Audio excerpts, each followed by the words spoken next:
নমস্কার, আমি হিরণময় দে এসে গেছি আবার একটা নতুন ভিডিও নিয়ে। আজকের ভিডিওটা একটু অন্যরকম। আজকের ভিডিওটা একটা চিঠি পেয়েছি।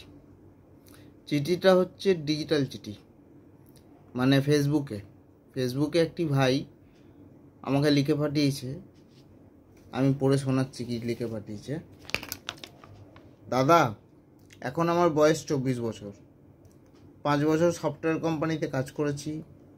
দাদা, কাজের চাপ আর পারিবারিক চাপ সামলাতে গিয়ে প্রেমটা আর করা হয়নি। আমার স্কুলিং বাংলা মিডিয়াম বালক বিদ্যালয় থেকে, তাই কলেজে যাওয়ার পর মেয়েদের জানলাম, চিনলাম, তবু প্রেমটা করে উঠতে পারিনি। এই অবস্থায় আমার কি করা উচিত? তুমি যদি আমার জায়গায় থাকতে তাহলে তুমি কি করতে? তো আমার ভাইটির বক্তব্য হচ্ছে যে ও স্কুল লাইফটা পুরো বয়েজ স্কুলে কাটিয়েছে, সেজন্য মেয়েদের সাথে সেই সময় কীভাবে আলাপ করতে হয়, কথা বলতে হয় সেটা জানতো না। কলেজে উঠে সেসব শিখেছে, কিন্তু তার কোনো প্রেমিকা হয়নি। তো আমি তাতে কি করব ভাই? তোর প্রেমিকা হয়নি তো সব থেকে বড় কথা হচ্ছে যে তুই বলছিস সময় পাস না।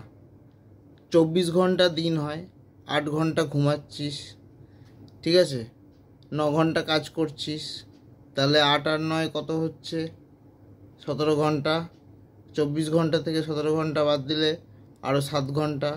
এই 7 ঘন্টার মধ্যে আমি মানলাম তোর হাঁকতে মুততে লাগে হচ্ছে 2 ঘন্টা। তাহলে আর যে বাকি 5 ঘন্টা পড়ে থাকলো, সেই 5 ঘন্টায় কি প্রেম করা যায় না? মেয়েদেরকে সময় দেওয়া যায় না? শালা, নিজের থোবড়াটা খারাপ। আসলে তুই নিজে একটা বাঁদর একটা।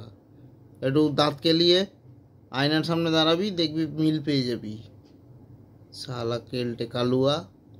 হ্যাঁ দাদা, আমার 24 বছরের বয়স, আমি মেয়ে পাচ্ছি না। হ্যাঁ, থোবড়া থাকতে হবে, স্মার্টনেস থাকতে হবে। এদিকে তুমি গুটকা চাপাবে আর ভাববে যে মেয়েরা এসে তোমার গলায় এসে ঝুলে পড়বে, তার তো সম্ভব নয়। রাস্কেল।